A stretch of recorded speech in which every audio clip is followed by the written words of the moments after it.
Well, I've been prompted by several people that are now in the silver space that have been doing some absolutely superlative work in my view. A lot of these people are younger than I am, thank goodness for that, and they're really getting the message out loud, clearly, strongly. One in particular that struck me, and I want to use it, I got permission, comes from BrotherJohnF, and his website is BrotherJohnF.com.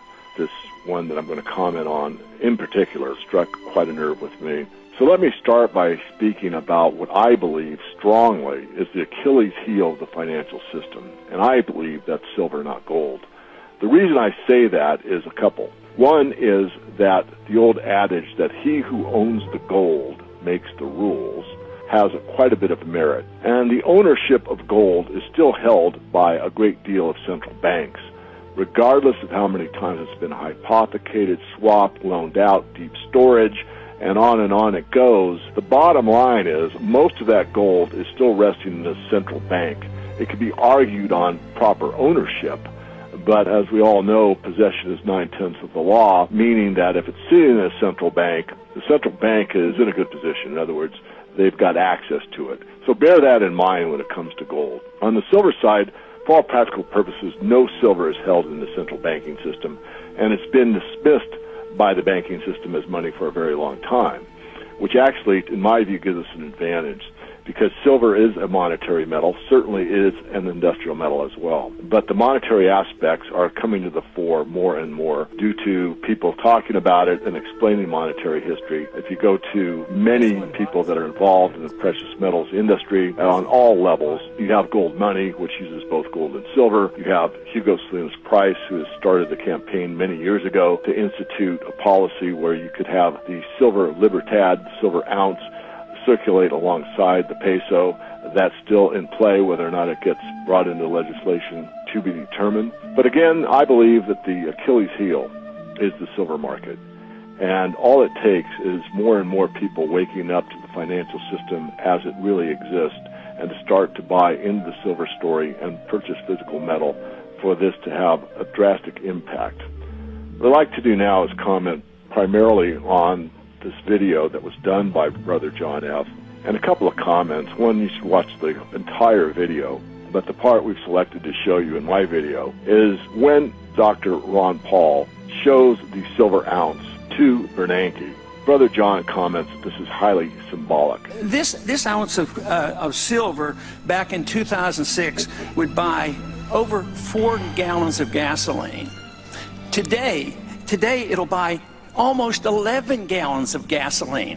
That's preservation of value, and that's what the market has always said should be money. Money comes into effect in a natural way, not in an edict, not by fiat, by governments declaring it is money.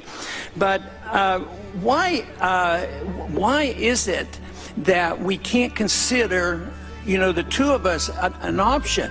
You love paper money. I think money should be honest, constitutional, still on the books, gold and silver, legal tender. Why don't we use it? But why don't we allow currencies to run parallel? They do around the world. So this is a very clear challenge to the banking establishment. There's no question that this is highly symbolic. You can see by the look on Bernanke's face that he is really being called out here. He's been called a liar, he's been called a thief, and now he's been shown the weapon that will destroy him.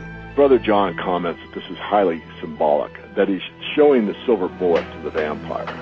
And that's a metaphor for taking down the system in my view. You're showing, here's silver, this has purchasing power, it's maintained its purchasing power or done better over the last several years, and he's implying, Brother John is, and I'm agreeing, that this is something that the banking system doesn't have much control over, and it is a monetary asset. It's holding its purchasing power. It can be used by the people. This is also being done, this talk between Dr. Ron Paul and Fed Chairman Bernanke during the takedown of the silver market that was substantial. And I've done about 3 or 4 interviews since the 29th of February and explained that it took roughly 550 million ounces of paper silver to drive the price down to $250. And that's about 55 times as much silver than it took to move the price up $250, and I based that on the fact that when the PSLV, the Physical Silver Trust, that bought 10 million ounces, moved the price up roughly from 30 to 32.5. So I believe strongly that the silver physical market has certainly got much more power than the paper market. So moving on, Dr. Paul asked him about running parallel currency, like I just outlined at Hugo Salinas prices. Obviously, there is no formal way for that to happen, but yet we know at the state level that Utah has already implemented at law that you can purchase goods and services throughout that state using gold and silver. It's yet to be implemented far and wide. That's still in work, but that's one of several states. There's really 12 more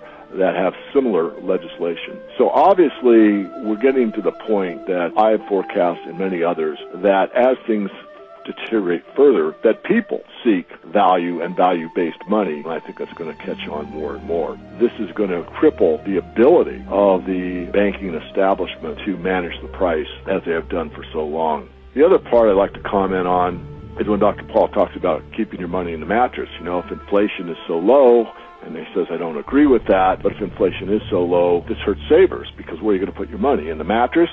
You're not going to get any interest on it. It's worthless to do that. What I like to point out is, you know, what you should be saving in is real money. If you've been saving in physical silver and gold for the last decade and putting that in your mattress as a metaphor, in other words, putting it in a safe, secure place, you would definitely have maintained or actually increased your real purchasing power over the last decade in a rather significant way. So if you're going to save, your savings should be in money, real money.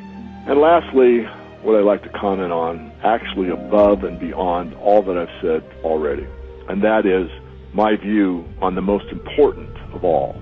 And that is that no matter how much money or real wealth you accumulate in the physical gold and silver markets, or even in the derivatives markets such as mining shares or ETFs or anything else you care to name, no matter how much money each individual makes in this market, I think it pales compared to the most important thing, and that is freedom. If you have accumulated a great deal of wealth, but you don't have the ability to spend it where you wish, or drive where you wish, say what you wish, in other words, if you've lost your freedom in the process of gaining individual wealth for you or your family or for your heirs and to pass on as a legacy, if you've got that and given up your freedom, I think you've given up way too much, because it's the freedom that made everything happen up until this point. The free ideas, freedom of speech, the freedom of the press, all the things that have slowly eroded over time and on an accelerating basis now, where the powers that be, the government entities, if you will, and not just in the United States of America, but basically on a global basis, have over time eroded those freedoms. There's nothing, in my view, that's more important than being a free people. And I believe that the internet is key in this area for everyone to get a free market approach to the markets, to health, to learning, to music, to whatever. I mean, the internet is broad-based, it's so diverse, it's so worldwide. But it's really free market because it's up to you as the individual to read, heed, and do your own due diligence on what's said. I was taught very early on not to believe everything that you read, not to believe everything that you hear, and not even to believe everything that you see. And those are good facts to keep in mind. Regardless, there's a great deal of truth on the internet, and to me, one of the greatest truths is what's happening in the global economic system and the corruption that is pervasive throughout the global political structure. And these are things that are taking away our freedoms. So remember, live free, be free, die free. When I made the Matrix video, I had one thing in mind. I wanted to appeal to the younger people. I knew that most of them understood that movie, at least at some level, and I wanted them to understand that in today's society, for the most part, people are born a debt slave, live a debt slave, and die a debt slave. It doesn't have to be that way, but it takes you to do something. I encourage you to get educated, to continue to watch videos, not necessarily mine, but any that resonate with you. And please don't hesitate to hit the send forward button so you can share those with friends, family, and those you care about. What will you do without freedom?